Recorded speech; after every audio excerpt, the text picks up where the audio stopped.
저는 오늘 설교 말씀을 시작하면서요, 성도님들하고 좀 그림을 하나 좀 보고 시작을 하려고 합니다. 어떤 그림인지 한번 좀 보시겠어요? 이 그림의 제목은요, 잘 보이세요? 네, 다운 온 히스 럭이라는 그러한 제목의 그림입니다. 이 그림을 그린 사람이 프레드릭 맥커빈이라는 사람이 그렸는데, 자신의 그림에다 제목을 이렇게 붙였어요. 한국말 말이 없어가지고 그랬는데, 이걸 해석하자면 뭐냐면, 이 럭이라는 게 뭐 운, 그런 뜻이 있습니다. 그러니까 그의 운이 다운됐다. 다운은 좀 안 좋은 거죠. 업이 되면 좋을 텐데. 그러니까 운이 다운됐다는 거예요. 그러니까 운이 있을까요, 없을까요? 운 나쁘다, 운이 없다. 이 그림 제목이 그거예요. 이 사람은 운 없는 사람이다. 이런 그림의 제목입니다. 이 사람이요, 이 그림 그린 게 최근의 작품이 아니고요, 지금부터 약 한 130년 전의 그림이에요. 1889년에 그렸다고 그러니까. 이 호주 사람이거든요. 그래서 지금 퍼스라는 시립미술관에 이게 있다고 그러는데요, 여러분 한번 그림을 좀 보세요. 그 그림을 보면 한 남자가요, 숲에 앉아서 모닥불을 좀 피우고 있습니다. 근데 모닥불이요, 어때요? 막 활활 타오르지 않아요. 장작이 꺼질 듯 말 듯한 그러한 불이 지금 모닥불 앞에 있습니다. 그리고 그 남자가 앉아있는 다리 아래쪽을 보면 그게 뭐냐면 짐입니다. 짐. 뭔가 이 짐이 있는 거예요. 그래서 이 사람이 누구냐, 이 영어로 해설된 부분을 좀 찾아봤더니 이 사람을 뭐라고 부르냐면 떠도는 사람 같아요. 그래서 스윙맨이라고 그러더라고요. 이게 방랑자라는 뜻이거든요. 이 사람은 좀 방랑자인 것 같아요. 그리고요, 여러분, 이 사람의 얼굴 표정을 보면 자세히는 안 보이지만 여러분들이 보시기에 막 활짝 웃고 있는 것 같으세요? 뭔가 상당히 근심 있는 표정을 짓고 있어요. 그리고 이 그림을 그린 사람이 그랬어요. 전체적인 톤이 어둡다. 이거는 이 사람의 근심을 표현하고 있다. 이렇게 이야기를 합니다. 그리고요, 그 사람의 모자 끝에 나무가 있고 하는 그 저쪽 뒤쪽을 보면 거기가 뭐냐면 길이에요. 길. 이 사람이 그 길을 통하여서 여기에 앉아 있을 수도 있고요. 그리고 그 길은 앞으로 이 사람이 왔던 길일 수도 있고 앞으로 갈 길일 수도 있어요. 그 길이 보이는데요, 길이 선명합니까, 흐립니까? 나무 사이에 길이 있어서 상당히 길이 흐려요. 그렇기 때문에 이 사람이 갈 길은 앞으로 어떻다는 거예요? 약간은 답답하고 까마득하다라는 느낌이 이 그림 안에 있다라는 것입니다. 이 그림은요, 130년 전에 그려진 그림임에도 불구하고 우리에게 많은 것들을 시사하고 있는 것 같아요. 수많은 사람들이요, 꺼져가는 모닥불 앞에서 근심하고 걱정하는 저 사람처럼 인생을 걱정하고 있습니다. 정처 없이 떠도는 인생, 그냥 살다가 가는 인생이라고 말들 하지만 삶이요, 그리 녹록하지 않다는 거죠. 그림에 제가 좀 발견한 부분인데요, 이 연기를 보세요. 연기는 가볍게 무엇인가 이렇게 가고 있어요. 가볍게 공중을 떠나가고 있어요. 그런데 이 사람은 보시기 바라요. 옷도 무거워요. 그리고 이 사람은 장작, 이 나무, 이 통나무에 더 걸터 앉았습니다. 이 사람이 이제 일어날 때 어떻게 될까요? 벌떡 일어나서 야, 이제 가자라고 할까요? 간신히 아이고 아이고를 부르며 일어날 것 같아요. 삶의 녹록한 무게, 삶의 무게가 그의 어깨를 짓누르고 있고 그의 얼굴 표정에는 걱정과 근심이 가득한 것을 볼 수 있습니다. 과연 이 사람은 어디로 가야 할까요? 과연 이 사람은 무엇을 해야 할까요? 과연 이 사람은 어떻게 살아가야 할까요? 고민과 근심이 깊어 보이는 저 사람의 모습이, 혹시라도 이 땅을 살아가고 있는 많은 사람들, 이 자리에 있는 우리의 모습은 혹시 아닙니까? 시편 23편은요, 하나님의 사람 다윗이 경험한 하나님을 우리에게 소개해주고 있습니다. 지난 시간을 통하여서 하나님의 사람 다윗은 무엇이라고 하나님을 고백하지요? 여호와는 나의 목자시니 내게 부족함이 없으리로다. 하나님의 사람 다윗은 자신의 삶이 부족함이 없다. 왜요? 주님께서 내 인생의 목자가 되어 주셨기 때문이라는 것이죠.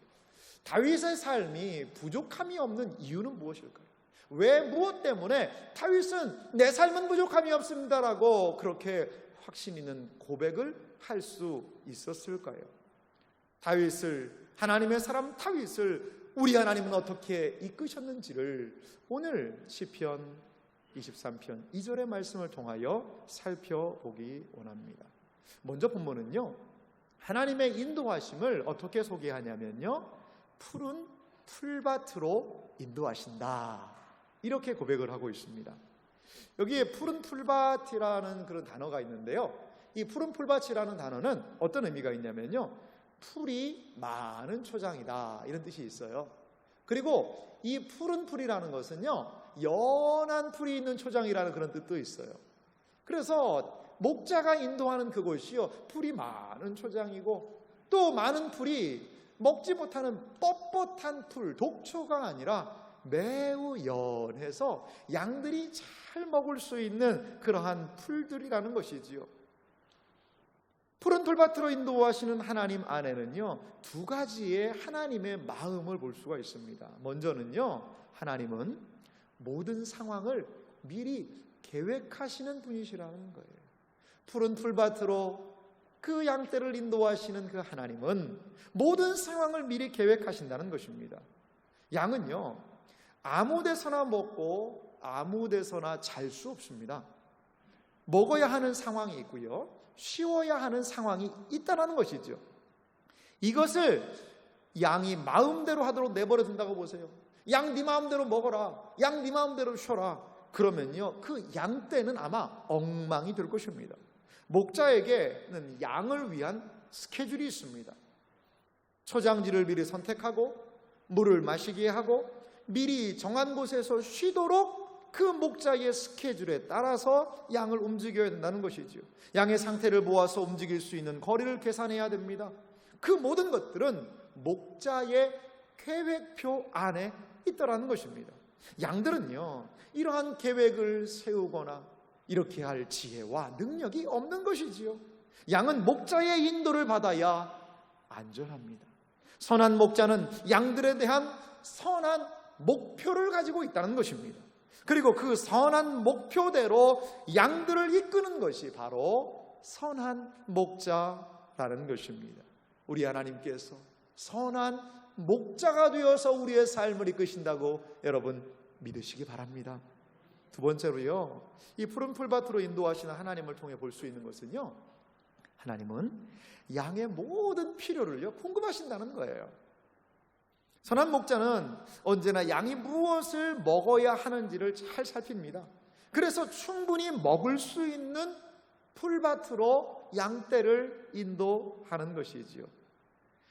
하나님의 사람 다윗이 하나님을 목자라고 고백하는 근거는 바로 하나님께서 이 다윗의, 이 시인의 모든 필요를 알고 계신다는 것입니다. 그리고 그 모든 것들을 하나님께서는 예비하고 계신다는 것을 확신하는 것이 바로 하나님의 사람 다윗이었습니다. 하나님과의 인격적인 관계를 통하여 그분은 나의 주님이시요 나는 그분의 양입니다, 그 복된 관계를 통하여 그 모든 필요가 공급됩니다라고 다윗은 고백하고 있는 것입니다. 믿음 생활을 하는 우리가 한 가지 고백할 내용이 있습니다. 반드시 기억할 내용이 있습니다. 그것은 하나님께 대한 온전한 신뢰, 하나님께 대한 믿음이 어디서 발생하느냐? 하나님께서 우리의 모든 필요를 공급하신다. 그것에 대한 믿음에서, 하나님에 대한 그것에 대한 확신에서 하나님에 대한 믿음이 출발한다는 것을 믿으시기 바랍니다. 하나님께서는 우리의 필요한 모든 것들을 아시며 공급하시는 분이심을 믿으시기 바랍니다. 예수님은 마태복음 6장 30절에서 이렇게 말씀을 하고 계세요. 오늘 있다가 내일 아궁이에 던져지는 들풀도 하나님이 이렇게 입으시거든 하물며 너희일까 보니야. 믿음이 작은 자들아, 그러므로 염려하여 이르기를 무엇을 먹을까, 무엇을 마실까, 무엇을 입을까 하지 말라. 이는 다 이방인들이 구하는 것이라. 너희 하늘 아버지께서 이 모든 것이 너희에게 있어야 할 줄을 아시느니라. 할렐루야. 그렇습니다. 우리 하나님 이러한 분이심을 믿으시기 바랍니다. 하나님의 백성들에게 내일의 삶에 대한 염려, 그것은 내려놔야 할 것이라는 것이죠. 내일을 염려하는 것은 이방 사람들이 하는 것이라는 것이지. 하나님의 선한 백성들은 주님께서 선한 목자가 되어주시고 하나님께서 우리의 아버지가 되셔서 우리의 모든 것들을, 모든 필요를 아시며 공급하신다는 확신 가운데 살아야 할 줄 믿습니다. 세상에 대한 염려를 이기는 길이 있습니다. 그것은 무엇이냐? 이러한 하나님에 대한 믿음입니다. 염려는요, 믿음을 점점 작게 만들어요. 하지만 우리의 믿음은 세상에 대한 근심과 걱정과 염려를 점점 줄여 나아갈 줄 믿습니다. 두려움 없이 염려하지 말고 그 주님의 목자 되심을 의지하며 나아가시는 복된 삶이 되시기를 간절히 소망합니다. 또한 하나님의 인도하심은요, 두 번째로 양들을 눕게 하십니다. 그가 나를 푸른 풀밭에 누이시며 라고 성경이 이야기하고 있거든요. 양들을 눕게 한다는 겁니다. 여러분, 이 양들은요 아무 때나 눕지 않는다고 그래요. 양이 눕는 그러한 조건이 있다고 그래요. 첫 번째, 양이 어떤 때 눕냐면요, 이 두려움이 없어야 눕는다고 그럽니다. 이 양은요 겁이 엄청 많은 동물입니다. 그래서 양떼가요 갑자기 토끼 같은 게 풀숲에서 탁 튀어나오면요 기겁을 하고서는 도망간다는 거죠. 기겁을 하고 한 마리가 도망가면요 옆에 있던 양들도 깜짝 놀라서 같이 뛴다는 거예요. 그러니까 여러분, 온 떼가 막 뛰는 거예요. 뭐 때문에요? 토끼 한 마리 때문에. 여러분, 토끼가 큽니까? 양이 큽니까? 양이 크지요. 근데 그 토끼 한 마리가 무서워서 이렇게 도망다니는 양의 모습을 우리는 볼 수가 있습니다. 이 양은요 여러 가지 위협이 많이 있어요. 다윗도요 이 양을 사자의 입, 곰의 입에서 양을 건져냈다는 이야기를 해요. 호시탐탐 짐승들이 이 양을 노리고 있다는 거죠. 이 양을 키운 사람들의 이야기를 좀 살펴보니까요, 하룻밤에 이 들개, 개가 와가지고요 양을 몇 마리를 물어 죽인 기록이 있냐면 292마리를요 한 밤에 와서 개 두 마리가 와서 물어 죽였다는 거예요. 양들은요 힘이 없는 거예요. 이런 그런 들짐승들의 두려움 때문에 공포에 있죠. 그래서요 선한 목자는 밤에도 잠을 설치는 거예요. 조금이라도 양떼 가운데 동요가 있으면요 벌떡 일어나서 양에게 무슨 일이 있는지 그 양에게 달려갑니다. 때로는 양과 같이 잠을 자면서 도둑들로부터, 짐승들로부터 양을 지킨다는 것이죠. 목자와 함께하면 양은 두렵지 않아요. 목자와 함께할 때에 양은 평안하게 누울 수가 있더라는 것입니다. 우리의 인생에도요 두려움이 엄습하거든요. 가보지 못한 미래 때문에, 내가 어떻게 될 것인지 모르기 때문에, 때로 전혀 예상하지 못한 일들이 나에게 다가오기 때문에 우리는 매우 두려워하고 있습니다. 오늘 우리가 찬송의 고백처럼 저 넓고 푸른 들판 주와 사랑 안에 살면 두려움 없으며 그 사랑 변함없이 늘 마음 편하다. 저 폭풍 몰아쳐서 내 마음 떨려도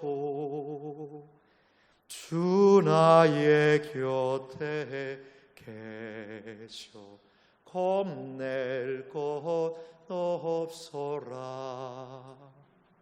주님이 우리의 인생에 함께 하신다면 우리는 어떠한 것도 두려움 없고 겁낼 것이 없다는 것을 여러분 믿으시기 바랍니다. 양이 누울 수 있는 또 조건이 있어요. 그것은요 다툼이 없이 평안해야 양이 누울 수 있다는 겁니다. 이 양은요 집단 생활을 하고 있거든요. 그래서 이 양들 안에도요 알력이 있대요. 서로 알력이 있어서 서로 싸우는 거죠. 그래서 종종 머리를 부딪히면서 싸우는데요, 특히 새끼를 가질 철이 되면 수컷들은요 기선 제압을 하기 위해서 머리를 부딪히면서 싸운다는 거예요. 근데 양들이 머리를 쾅쾅 부딪히는 소리가요 1.6km 밖에서도 들린대요. 얼마나 세게 부딪히면은요. 그래서 심지어는요 양들이 머리를 부딪혀가지고요 양의 두개골에 금이 가가지고 죽는 양이 있다는 거예요. 쉽게 말하면 우리식으로 얘기하면 머리가 터져서 죽는 겁니다. 뭐 하다가 지들끼리 머리를 받아가지고요. 그러니까 목자는 그렇게 들이받는 양을 어떻게 해야 돼요? 격리시켜야죠. 또 양들이요 서로 싸우면서 뿔을 막 서로 받으면서 이 뿔끼리 엉킨 거예요. 엉키면 이렇게 해서 풀면 되잖아요. 절대로 양보를 안 한다는 것이죠. 화해하지 않고 고집세며 자존심으로 둘 다 죽는 겁니다. 목자는 이런 양들의 상황을 살펴서 박치기 양은 격리를 시키고, 뿔이 서로 엉켜가지고 있는 양은 떼어놓고, 그것을 통하여서 양들 안에 깨어진 평안을 바로 잡아준다는 것이죠. 양들은 이렇게 서로 평안해야 누울 수 있다라는 것이지요.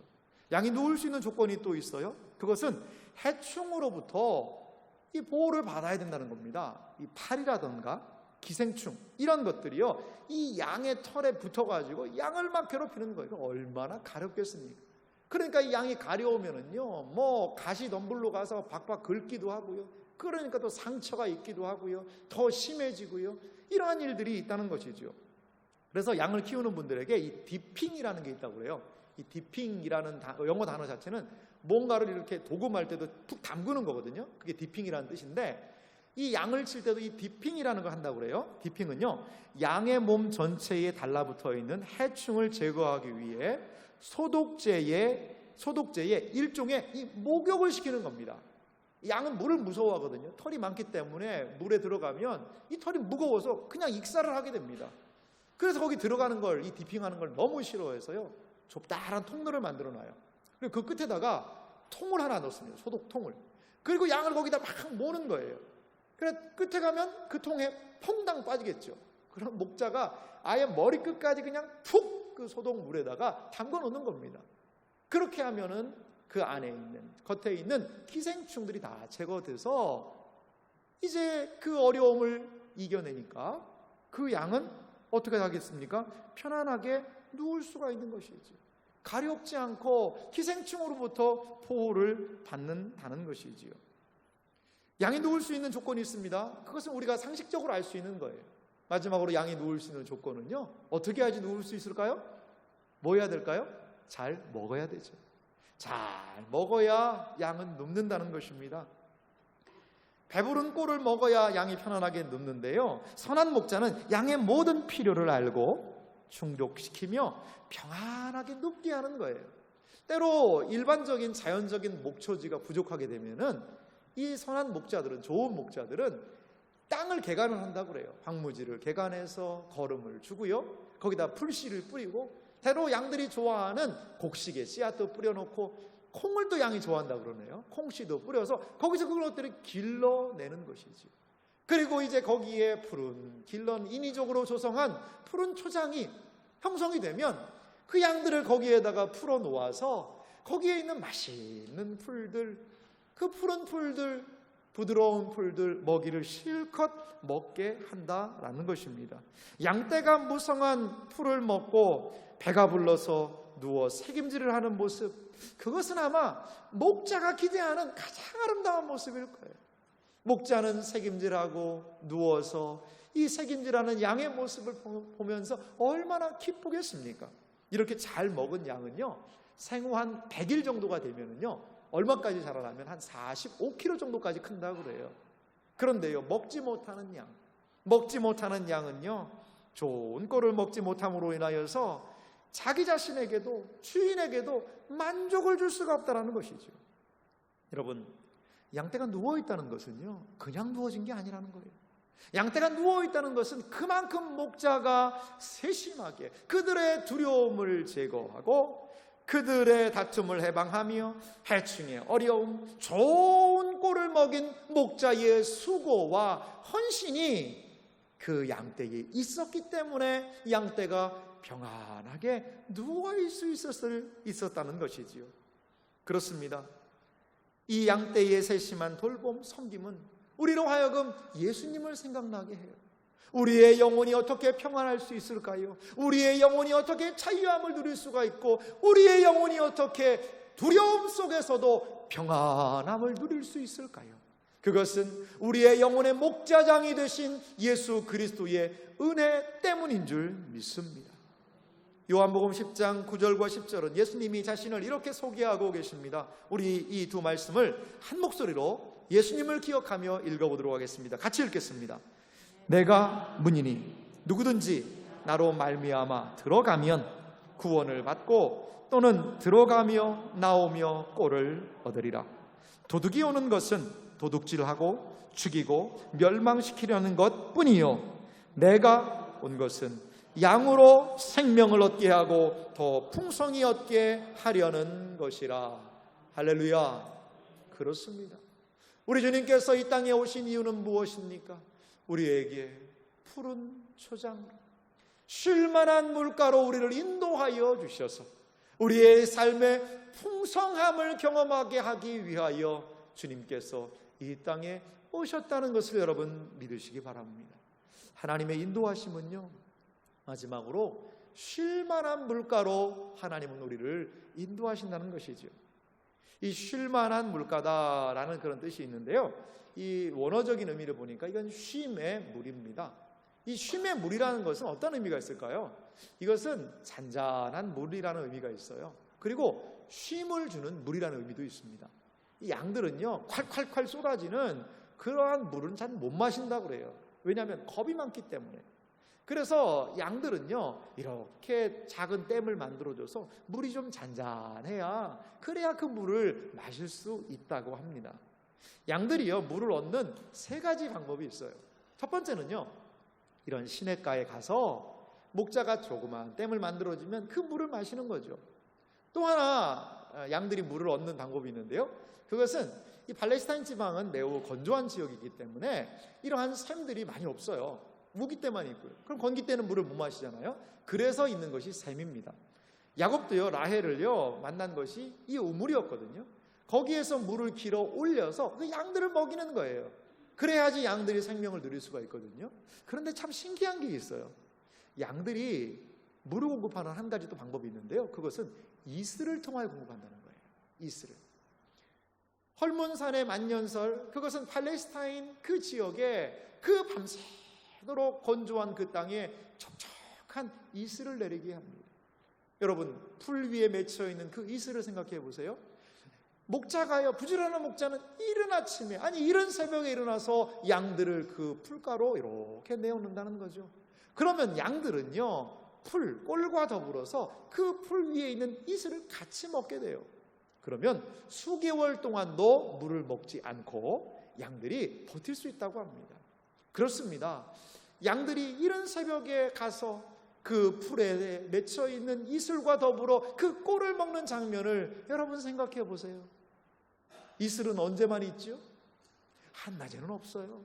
햇빛이 쨍쨍 내려쬐는 떼약볕에서는 이슬을 발견할 수 없어요. 그 이슬은요, 구약 성경에서는 하나님의 은총과 은혜를 상징하거든요. 근데 공교롭게도 그것이요, 이른 새벽에 그들에게 임했다는 것을 우리는 살펴보기 원합니다. 하나님께서는요, 우리에게 이슬 맺힌 꼴과 같은 말씀의 은혜로 우리가요, 하루를 시작하기를 원하신다는 것입니다. 잔잔하고 쉴만한 물가로 이른 새벽에 나아가 이슬 맺힌 꼴을 먹으며 그리스도의 생명을 섭취하는 것이 우리 그리스도인들에게 너무나도 중요한 일이라는 것입니다. 이것은 우리의 삶을 평안으로 인도하시는 하나님의 소중한 방편이라는 것입니다. 사랑하는 성도 여러분, 날마다 이슬 맺힌 꼴을 양이 섭취하듯이 우리의 인생이 하나님의 말씀으로 충만히 섭취하는 하루하루가 되시기를 간절히 소망합니다. 날마다 이 은혜의 물을 공급받으시기 바랍니다. 메마르고 건조한 곳을 헤매이는 삶, 허둥지둥 하루를 시작하고 허둥지둥 너무나도 피곤함으로 하루를 마무리하고 끝내는 삶이 아니라 이른 새벽에 일어나서 마치 이슬방울에 맺혀 있는 그 꼴을 먹는 양의 모습처럼, 주여 오늘 이 하루를 살아갈 말씀을 나의 영혼에 공급하여 주소서. 오 주여, 이 하루를 어떻게 살아야 합니까? 주님이 나의 인도자가 되어 주소서. 그렇게 이 하나님을 이슬 맺힌 꼴을 찾는 그 양과 같은 심정으로 나아가시는 우리 사랑하는 성도님들이 되시기를 간절히 소망합니다. 하지만 너무나도 많은 사람들이요, 생수를 포기하는 삶을 삽니다. 그리스도 안에 있는 마르지 않는 생과 같은 은혜를 구하지 않는 거예요. 자신 안에 있는 내적인 갈급함을 스스로의 노력으로 수고로 채우려고 그렇게 살아갑니다. 물로 한 목자가 양들을 인도하고 있었습니다. 그 양떼가 인도되고 있는 그 물은요, 그 만년설 눈들이 녹아서 내리는 아주 시원하고 깨끗한 수정 같은 그 물이 흘러가고 있는 것이지. 목자는 거기에서 이 양들을 물을 먹이기를 원했습니다. 하지만 숲속으로 난 오솔길가에 고여있는 작은 웅덩이, 그 흙탕물에 이 고집스러운 양이 그 물을 마시는 거예요. 그 물은 어떤 물입니까? 앞서간 양들이 밟고 지나가서 제 흙탕물이 됐어요. 그리고 그 앞서간 양들이 막 배설물도 해서 그 오염된 물입니다.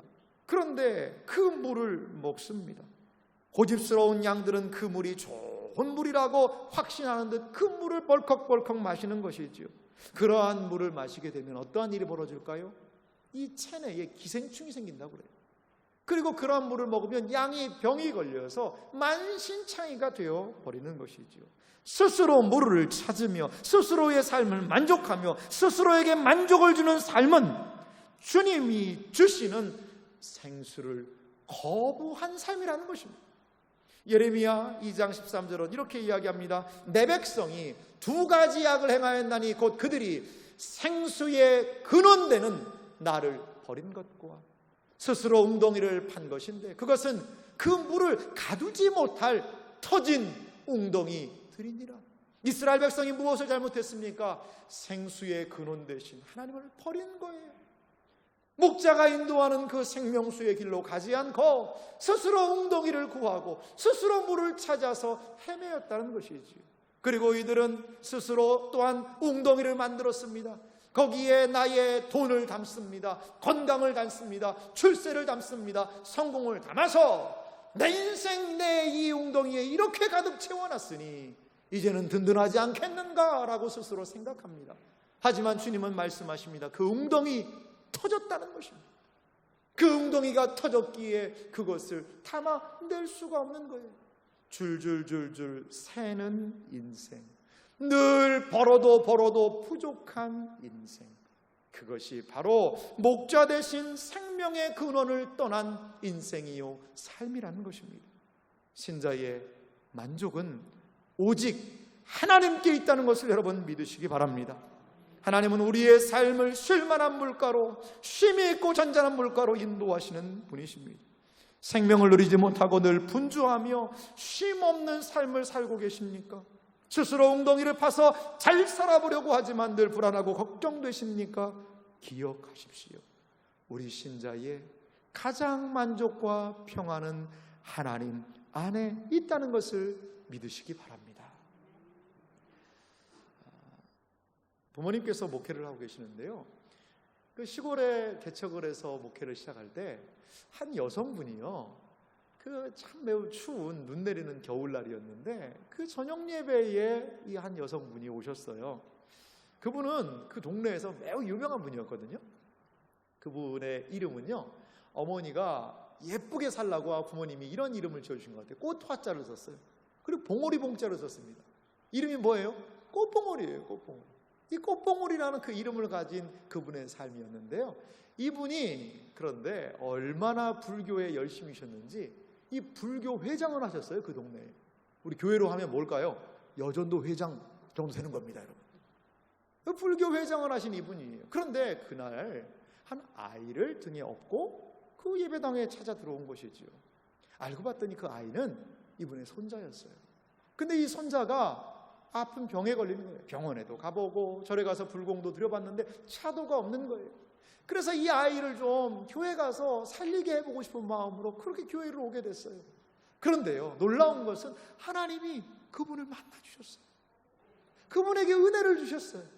이분이 너무나도 기쁜 거예요. 아이를 업고 예배를 참여합니다. 저녁에도 낮에도 그 예배를 참여하면서 온 교회가 그 아이를 위해 기도했습니다. 그 아이가 어떻게 되었을까요? 그 아이는요, 참 안타깝게도 하나님이 그 아이를 불러주셨어요. 하나님이 그 영혼을 하나님의 품으로 인도하셨어요. 그런데 놀라운 사실이 있어요. 이분에게 믿음이 생기신 거예요. 자기 손자를 먼저 하나님 앞에 올려보냈는데 이분이 그래도 하나님 앞에 감사하며 그 모든 것들을 감당하시는 거예요. 그래서 이분이 매일 새벽마다 그 새벽 기도회를 나와서 하루를 시작하시고요, 수요일 저녁에도, 금요일날 구역 예배도, 또한 주일 오전 예배, 오후 예배 늘 말씀을 사모하셨습니다. 이분은 학식이 있는 분이 아니세요. 배운 것도 많지 않습니다. 하지만 늘 큰 성경책을 가방에 넣고 다니시며 하나님의 말씀을 너무나도 사랑하셨어요. 그래서 그 작은 교회의 거의 초대 권사님이 되셔서 끝까지 주님을 섬기셨습니다. 그리고 그 귀한 우리 권사님은 영혼의 풍성한 꼴을 하나님께서 허락하셔서 그 영혼의 만족을 누리시게 되었다는 것이지요. 하나님께서는 그 영혼을 쉴 만한 물가로 인도하셨습니다. 그리고 지금은 그렇게도 사모하는 주님의 품 안에서 쉼을 누리고 계십니다. 사랑하는 성도 여러분, 하나님께서는요, 우리의 인생을 채우시는 분임을 믿으시기 바랍니다. 이끄시는 분임을 믿으시기 바랍니다. 우리의 주님은 우리의 인생을 인도하시는 분이시라는 확신을 하시기 바랍니다. 하나님은요, 우리의 삶에 대한 선한 계획을 가지고 계세요. 그분의 계획 안에 우리는 풍성한 삶을 누릴 수 있을 줄 믿습니다. 험한 산도 거친 들판도 주님과 함께 가면 주님의 계획 안에서 우리는 마지막으로 끝내 결국에 하나님의 선한 길로, 선한 구원의 길로 하나님이 우리의 인생을 이끌고 인도하실 줄 믿습니다. 우리 목자 되신 주님은요, 한 번도 양들을 억지로 끌어당기지 않으세요. 강압을 하거나 협박을 하거나 강제로 양들을 끌어가시는 분이 아니라 우리 주님은 인도하시는 분이세요. 그분의 따뜻한 사랑으로, 때로 때리시고 어루만지시지만 그분의 넓은 사랑으로 기다려주시고 우리의 삶을 신실함과 선함으로 인도하시는 분이시라는 것을 기억하시기 바랍니다. 지금 비록 죽을 것 같고 내 인생이 이대로 끝나는 것과 같은 너무나 큰 고통이 있다 하더라도 이 하나님을 끝까지 부여잡고 나아가시기 바랍니다. 사망의 음침한 골짜기라 하더라도 이 주님 끝까지 의지하며 나아갈 때 거기에서 하나님의 은혜의 역사를 만나게 될 줄 믿습니다.